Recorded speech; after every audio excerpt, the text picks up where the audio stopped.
रानामध्ये काय पार्ट्या बिट्या करायचा का हो तुम्ही? पार्ट्या करत होती. काय कशा आहे तुमच्या पार्ट्या? पार्ट्या सांगतोय तुम्हाला. हा. हे शंकर काळे, हा. मी, हा. पुन्हा रावा चव्हाण, हा. अजून एक हे तिघांचं. तर आम्ही काय करायचो, इथनं हजारे मळ्याकडे जायचो. बर.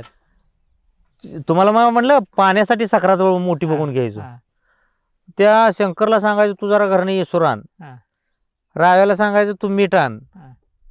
मला म्हणायचं मग तू काय आणतो? मी म्हणायचो शेंगदाणा आणतो. हा. किंवा मी मीठ न्यायचो, किंवा म्हणजे तिघातनं काय तर घ्यायचो. हा. ऑलरेडी पाणी तर सांगा आमच्या. हा. पार्ट्या आमच्या कशाच्या माहित आहे? हा. हजारे मळ्यात जायचं. हा. हजारे मळ्यात वांगी लय. हा. आपण तिघ जण आहे. बर. 3 वांगी तोडायची. हा. इकडे इकडे बघून. ती काय डोक्यात दगड घालत नव्हती. हा. भ्यालय जांडग. हा. पुन्हा येऊ नका उद्या इकडे म्हणल्यावर काय करायचं. हा. हा. वांगी घ्यायची. हम्म. त्या मंगल डाबे पुढे एक लय मोठा लिंब होता. बर. त्या लिंबाखाली जनावर दुपारी बसली. हा.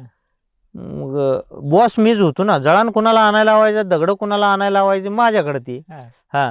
आणि त्यातनं बी शेरडं उठली तर त्याला म्हणायचं येताना जळान घेऊन येता ती शेरडं गोळा करून घेऊन ये. बर. त्यांना मग टेन्शन यायचं. हा. पण मी पोपट बनची, हा. माझं ते मी सांगेल तीच आहे. हा. मग काय करायचं, ते सकरात भरून आणि डोक्यात एकच हा. डब संघच असायचो. हा. मी मग सांग नाही तुम्हाला राखोळी शेरडांच्या धारा हा. काढायच्या. हा. हा. आणि ती ओरडायची घरी, आमच्या शेरडाला दूध कसं काय नाही, दिवसभर शेरड खाती ती रानात. हा. आणि रानात खाल्ल्यावर तर शेरडाला दूध फुटायला पाहिजे, कसं काय दूध नाही. हा. मग ती डबल संघ असायचा. आम्ही काय करायचो, तेल बिल सगळं नेलेलं, पहिल्यांदा तेल टाकायचं, त्याच्यावर ते पाणी म्हणजे तेल टाकायचं, शेंगदाण टाकायचं, मीठ टाकायचं, येसूर टाकायचो. हम्म. सगळं थोडं हे दिल्याने ते आमचं गाडगच एक सेपरेट आम्ही त्याचं ती हे केलेलं. बर.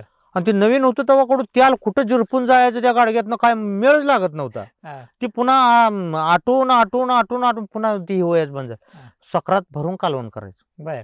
आता ढाब्यावरली कुठली चव घेऊन बसलाय. हा. आणि ढाब्यावर काय नुसतं 8-8 दिवसाचं फ्रीज मध्ये ठेवलेलं ते करून दे. हा. एवढं भारी भाजी बनते हा. त्या ह्याच्यामध्ये. हा. मग ती वाढायला मी बर. सगळेच ना, ए तुला बास तेवढंच. हा. तुला एक बारको वांग, तुला एक, ही जरा मोठा मी घेणार. हा. त्यांना मग टेन्शन येत असेल बरं का, त्यांनी बोलून दावलं नाही. हा. टेन्शन येत असणार, ते मनातल्या मनात शिव्या देत असणार. हा. पण एक व्हायचं की एक जण दोघं कधी ती एकत्र झाली नाही. हा. होऊच देत नव्हतं त्यांना दोघांना एकत्र मी. बर. एक माझ्याकडे कायम असणार. हा. हा.